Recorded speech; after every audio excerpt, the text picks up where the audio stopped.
สบายดีสบายดีพี่น้องปองป่ายเบิดสุขุสุขคนมากินตำเส้นเล็กน้ำกันได้มื้อนี้มารอบดึกนะกินตำเส้นเล็กรอบดึกตำเส้นเล็กหมูยอเด้อนะใครบ่ทันนอนใครกำลังสินอนเลื่อนมาเห็นคลิปนี้ก็นั่นล่ะข้อยแซ่บข้อยแซ่บเจ้าอยากด่าก็ได้ใจก็ด่าโลดคำแรกแห้งหวานมาพี่น้องผักก็บ่เว้าผักก็มีสลัดผักกรอบแม่นบ่สลัดกรอบ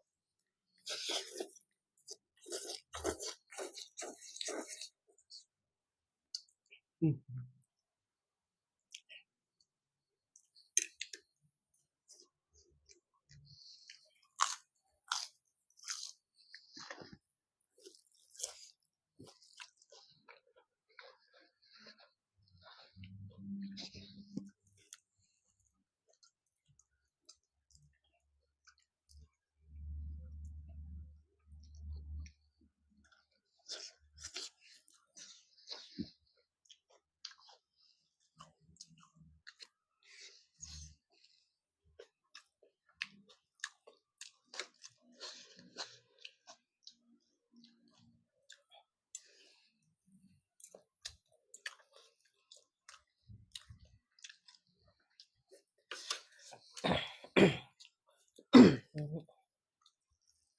มาพี่น้องหิวข้าวแฮงหากก็เลิกงานนึงเลิกงานดึก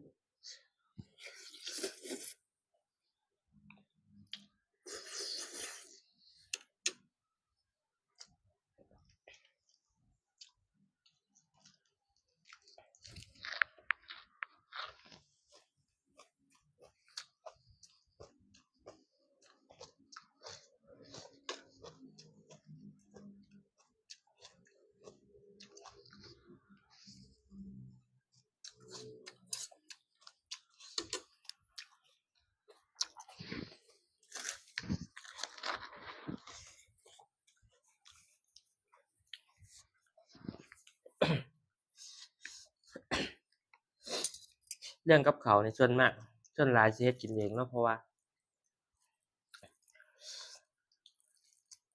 ซื้อกินหนึ่งบ่อิ่มข้อยเป็นคนกินหลายเด้อหนึ่งบ่อิ่มสองมารสชาติมันบ่ตรงกัน